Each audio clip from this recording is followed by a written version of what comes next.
Hidden in the heart of the bustling city was an unassuming building, sandwiched between two gleaming skyscrapers. To passersby, it looked like an abandoned warehouse. But to those who knew its secret, it was home to the fabled hidden library, a repository of rare and ancient knowledge. Few knew of its existence, and fewer still had set foot inside. Among the select few who did was Ewan Carter, a meticulous man with a sharp mind and an unquenchable thirst for knowledge. Ewan worked as the keeper of the hidden library, a position passed down through generations. It wasn't just a job, it was a responsibility laden with tradition and mystery. Ewan's father, Maxwell Carter, had been the keeper before him.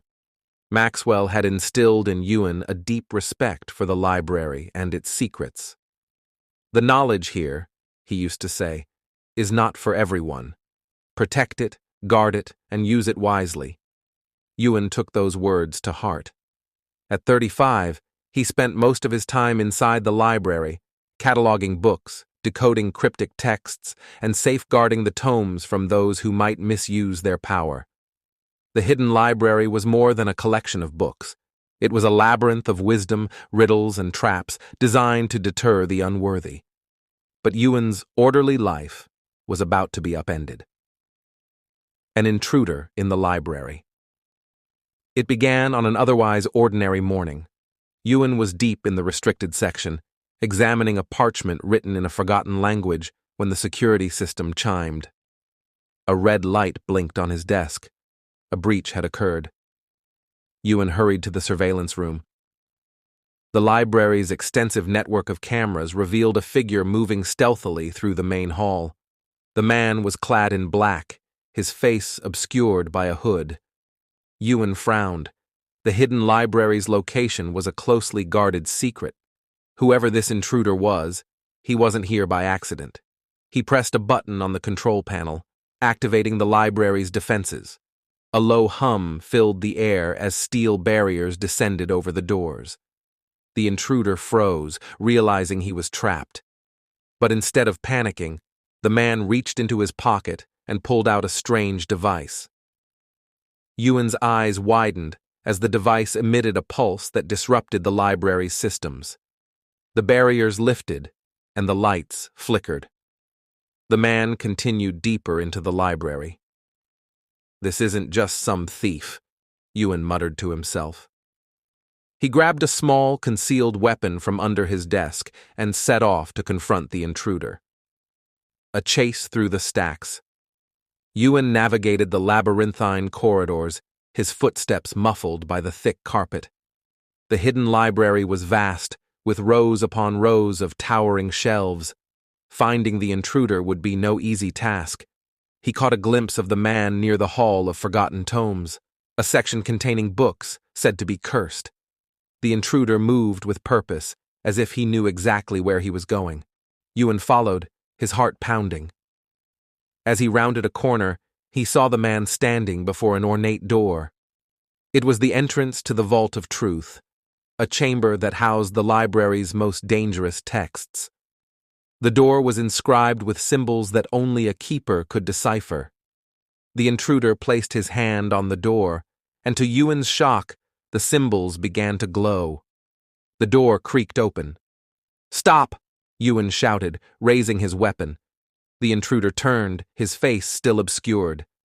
"I don't want to hurt you," he said, his voice calm, "but I need what's inside." "Who are you?" Ewan demanded.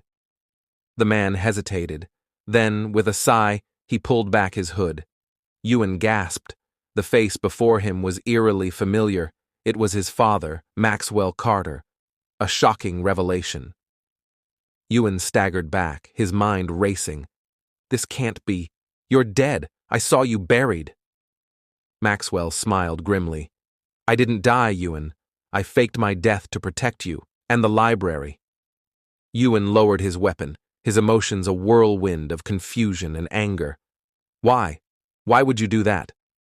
"There's no time to explain everything," Maxwell said, glancing at the open door. "But know this, the library is in danger. Forces far greater than you can imagine are coming for it. I had to disappear to throw them off my trail. What forces? Ewan asked, his voice rising. You left me to guard this place without telling me the full truth. I thought it would be safer for you not to know, Maxwell admitted. But now they've found us. They'll stop at nothing to get what's inside. Ewan shook his head. What are you looking for in the vault? Why are you here now? Maxwell stepped into the chamber and beckoned for Ewan to follow. Reluctantly, Ewan complied. The Vault of Truth. The Vault of Truth was unlike any other room in the library. It was circular, with shelves carved into the walls and a pedestal in the center. On the pedestal lay an ancient book bound in black leather. Its cover bore a single symbol, an eye surrounded by flames. This is the Codex of Eternum, Maxwell said, approaching the pedestal. It contains knowledge that could change the course of humanity, or destroy it. Ewan stared at the book, feeling its weight even from a distance. Why do you need it? Because the people hunting us already have pieces of it, Maxwell replied. If they get the rest, they'll wield unimaginable power. I need to destroy it before they can. Ewan hesitated. His father's sudden return, the revelation of a hidden threat, it was too much to process. But he knew one thing. The library's mission was to protect knowledge, not destroy it. You can't destroy the Codex, Ewan said firmly. It's our duty to keep it safe. Maxwell's expression darkened. And what happens when it falls into the wrong hands? Will you still cling to that ideal? The tension between them was palpable. Before Ewan could respond, a loud crash echoed through the library. The attackers arrive. Ewan and Maxwell rushed out of the vault to see a group of armed men forcing their way through the library's defenses. They wore tactical gear and moved with military precision. They've found us, Maxwell said grimly. We need to act fast. Ewan's mind raced. The library's defenses were formidable, but these men had equipment far beyond anything he'd seen before. They were dismantling the barriers with ease. We can't let them take the Codex, Ewan said, but I won't let you destroy it either.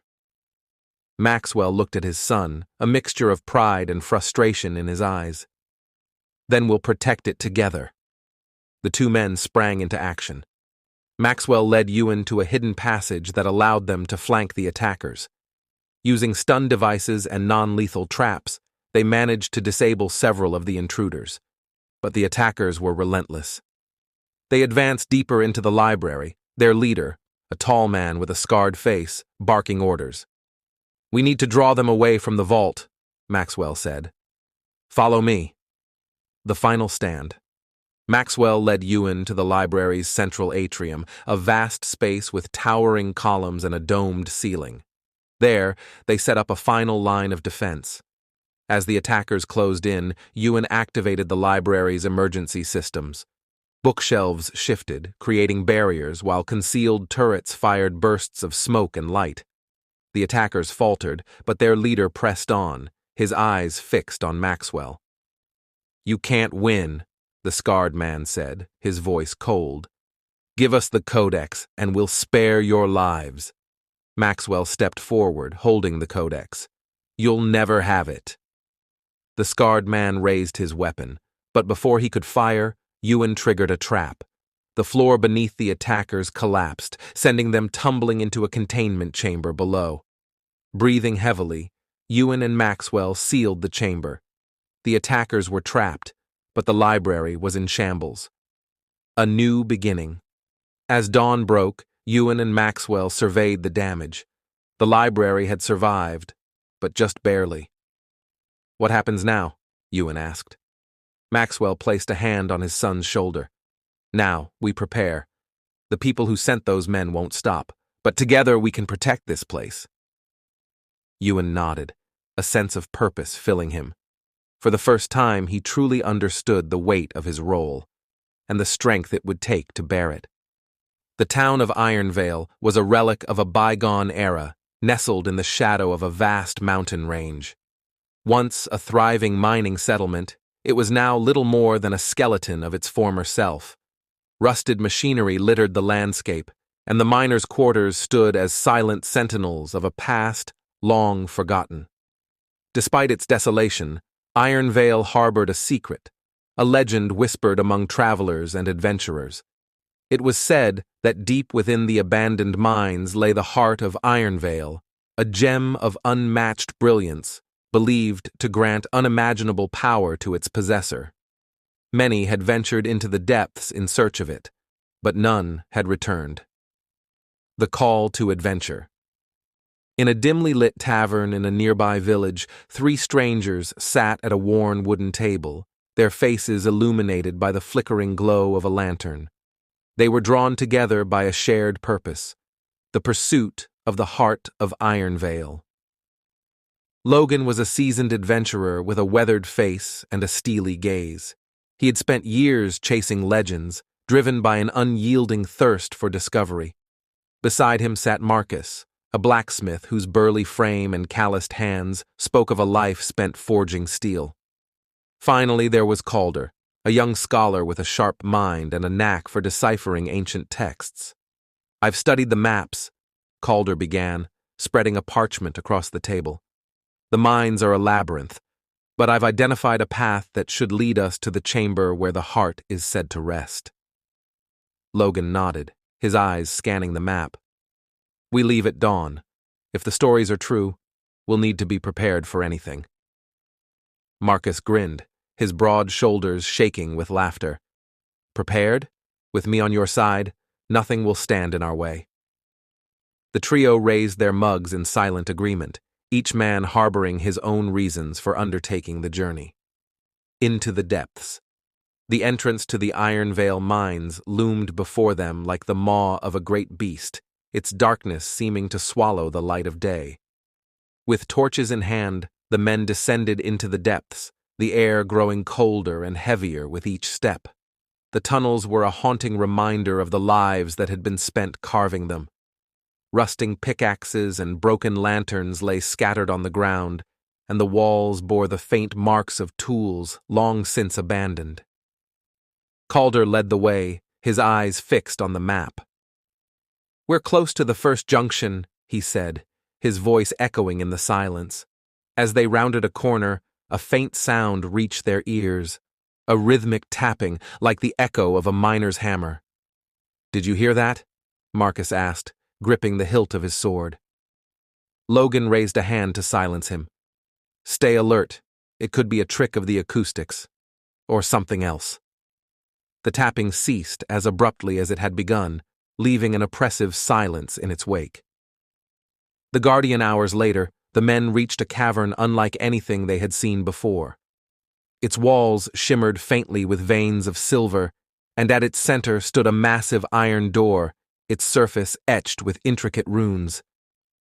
"This must be it," Calder said, his voice filled with awe.